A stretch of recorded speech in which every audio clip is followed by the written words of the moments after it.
我明明听到你打电话喊宝贝，还说要送手表给你的宝贝，手表呢？真的买了一块手表送给那个男人了。拿不出来了吧？姑姑，那个手表肯定是给那个野男人了。把他捆起来，送到林天万面前，让他看看他们林家养的好女儿。慢着，手表是送给我的。我还没送给他，他为什么要承认送给他？他竟然混了一起，混到了这种程度，这不可能！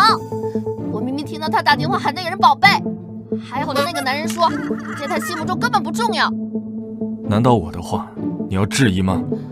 也是啊，你别怪菲菲了，他是觉得你们刚结婚，他不可能喊你宝贝，而且你也没戴那块手表，所以既然大家都想看手表，不如咱们就拿出来给大家看一看。你找死吗？别那么小气嘛，大家看看，又不是要钱。